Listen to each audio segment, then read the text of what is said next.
In today's video, we're going to be looking at a detailed step-by-step skincare routine for every phase of your cycle, including product recommendation and all that good stuff to ensure that your skin stays on 100 from 1st to 31st.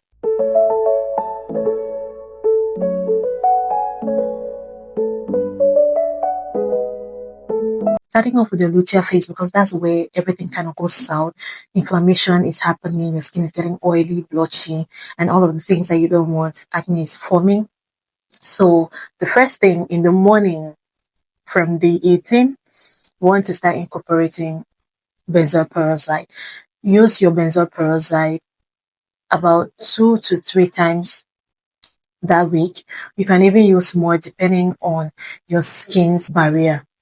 So you apply benzoyl peroxide to damp skin, massage into your skin for 1 minute and let it sit for at least 5 minutes. You want to be sure to allow your active cleansers to sit on your skin for at least 5 minutes so that the active ingredient is deposited in your skin before you rinse. So if you just rinse it off, nothing is going to happen because you have not given it enough time for the active ingredients to be deposited in your skin. Benzoyl peroxide face wash is acne side. I also like this one from Zabzit. Depending on your budget, you can get any of these. They are all amazing. I personally love Panoxyl. I use it. Works like magic. The next thing is your toner. A great one is the Essential Green Tea Toner. I really love this toner. It does the job. It calms inflammation and it balances the skin. Another great one is the Cosrx Synergy Propolis Toner. So you apply your toner using your palms. Just pour it in your palms and gently tap on your skin. 1 layer is usually enough, but depending on your skin, you may want to go in 2 layers. One of these toners is enough. You don't need 2 toners. After your toner, the next step is your serum. Serums often contain active ingredients to target specific concerns, and at this point of your cycle, you're trying to target inflammation and minimize breakout. So a good serum to go for is niacinamide. Niacinamide is an all-rounder. It calms inflammation, it nourishes the skin, it preserves the skin barrier, it prevents breakout, and it also brightens the skin. So you can use this one from The Ordinary. I like it. It's affordable. The Ordinary niacinamide. Another great one is the one from Revolution. I also love the Butyl Joson niacinamide. I think it's the Revive and Glow Serum. This contains niacinamide. And if you're new to niacinamide, you want to start with something that contains 5%. The Good Molecules niacinamide serum contains 5%, which is great. Another serum you want to use is azelaic acid. Azelaic acid calms inflammation. It kills acne-causing bacteria. It also brightens the skin. So it's an all-rounder. My favorite azelaic acid serum at the moment is the Azelaic Advance from Regimen Lab. To me, this is the best azelaic acid serum in the market. That's because it's solubilized. It is formulated to penetrate deep layers of your skin and do the job without irritating. Many people get irritated from using 20% of azelaic acid or even 15%. This one, no irritation, it does the job, kills acne-causing bacteria, prevents breakouts, brightens the skin. Another great one is the 10% azelaic acid from The Ordinary. It's affordable and it does the job as well.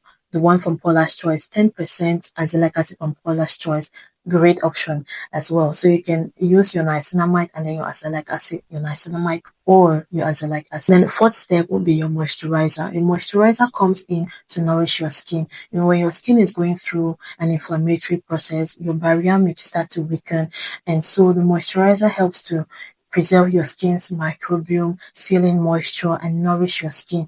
I love this one from Sun by Me. It's the Sun by Me Panthenol cream. So nourishing, so good. This one from Anwa is another great option. And the natural moisturizing factors from The Ordinary. All of these are pretty affordable and you can go for any of them. You must not go for all. You don't have to go for all. One of these will be great. And after your skin has dried down completely, you want to use your sunscreen. Your sunscreen should be cooling, hydrating, and nourishing. This one from Skin 1004 is great. Another great one is the Essential Hyaluronic Gel Cream. The Nivea Water Gel is also great. This one is amazing. Disappears within seconds, blends in effortlessly. And so any of these sunscreens would work. In the evening, of your luteal phase, you want to use a hydrating cleanser. Any hydrating cleanser is fine. This one from Simple, the Simple Moisturizing Face Wash is great. This one from Anwa, oh my god, I love this one. This one is so good, very hydrating. It lathers, but it's very hydrating. So after cleansing your skin, the next thing is exfoliation. You want to exfoliate on dry skin. Ensure your skin is completely dry, and then you go in with your salicylic acid exfoliant. So I like to apply my exfoliant with my palms, but you can use a toner if you are rich. If you're rich and you want to be buying this thing every month, use a cotton pad. But for me, I like to use my palms. The Paula's Choice BHA liquid exfoliant is a superb exfoliant. Naturium also has a great one. Any of these salicylic acid exfoliants will do the job well.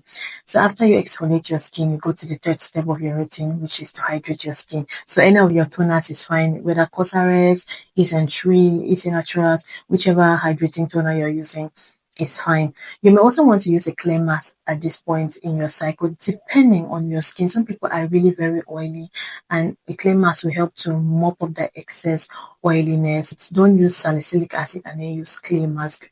Again, your skin may handle it, but it's always good to be gentle. All right, be gentle. If you're using salicylic acid today, tomorrow you can use your clay mask and you alternate in that fashion. So if you're using any form of retinoid, whether retinol or tretinoin, you can apply it on the days you're not using salicylic acid. So you alternate salicylic acid today, retinol tomorrow, and then the next day use a clay mask, and then you get back to salicylic acid. That way you're not exfoliating every day and you're not using retinoid or retinol every day. Your skin stays balanced. It is not when you use it every day that it will work. All right. So try to be gentle, alternate your actives. And the last thing is your moisturizer. Same moisturizer you used in the morning, you can use it. So this is what your evening routine is going to look like, and this is what your morning routine will look like in your luteal phase. Moving on to your menstrual phase, that's the start of your period from day 1 right up to day 7. We want to switch things up a little bit, not completely. Now, I'm not saying that you're going to buy a set of products for your luteal phase and a new set of products for your menstrual cycle. No. We're just switching things up and introducing different ingredients one at a time. In the menstrual phase, you want to shift to mild exfoliation. That's because your skin is dry and your barrier is weak. They're using 2% of salicylic acid. You want to go down to 0.5% or 1%. And the best way to introduce gentle exfoliation is using cleansers. I like the CeraVe SA Smoothing Cleanser or SA Renewing Cleanser. Another great one is Cosrx Salicylic Acid Cleanser. This contains a very small amount of salicylic acid, I think 0.5%, and it will do the mild exfoliation just fine without wrecking your skin barrier. So in the morning, use your gentle exfoliating cleansers to wash your face. You can leave it on for 2 to 3 minutes before rinsing off, and then you move to your toners. These toners can be used, you don't have to go and buy a new toner. Use your Cosrx, your Isntree, whatever hydrating toner you have, use it on damp skin. Next is serum, your niacinamide or your azelaic acid. It pretty much stays the same. And then your moisturizer and sunscreen. Now, if you notice that you are having breakouts, maybe one white head here and there, I like the acne fighter gel from Banish. It just dries it up within days and it leaves no dark marks. You can also use a pimple patch on the breakout so that you don't pinch it and trigger a dark spot. Your evening routine during your period will pretty much look the same like the morning routine. Your gentle cleanser or exfoliating cleanser, you can, alternate, still fine. Your toner, your serum, your moisturizer. We don't use sunscreen in the night. I'm sure we all know that, right? And then from day 8 right up to the 1 or 2 days after your ovulation, this is the exciting phase of the cycle. This is when you can bring in your vitamin C, your tyrosinase inhibitors, your brightening face serums, and all whatnot. You can do and undo.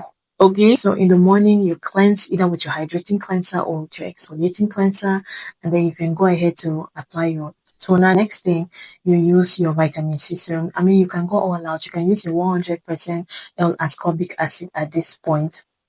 Your skin can handle it. You can apply your vitamin C on dry skin, and then you can use your other brightening face serums like one from David's Naturals. Easy Naturals has a great one too.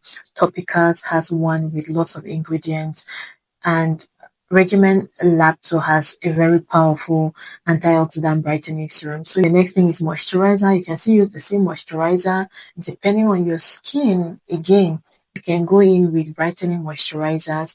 Like these are some options that I love. I personally use these ones. Works for me.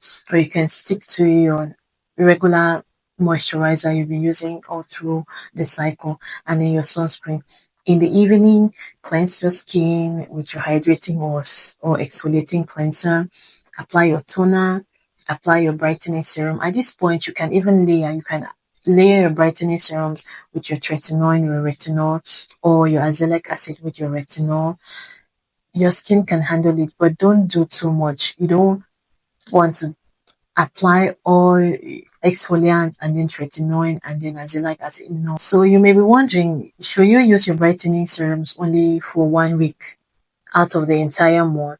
Not necessarily. It depends on your skin. Again, sometimes you may break out so much that you don't want to use any kind of active ingredients that will cause you irritation, especially vitamin C and some tyrosinase inhibitors. When you're breaking out, it's good to stay away from those ingredients. But if you've managed to keep your acne under control, you can continue using your brightening serums throughout your cycle, but just know that when you're on your period and during the luteal phase, your skin needs more of anti-inflammatory and soothing ingredients than brightening ingredients. And with that, we've come to the end of this video. If you want to know the details of the menstrual cycle and what happens and how it influences your skin, do well to watch this video and you're going to get all the information you want. If you have any questions, any question on the products that I've mentioned, or you want more recommendations, anything, do what ask me in the comment section. I will reply, and I'll see you in my next one.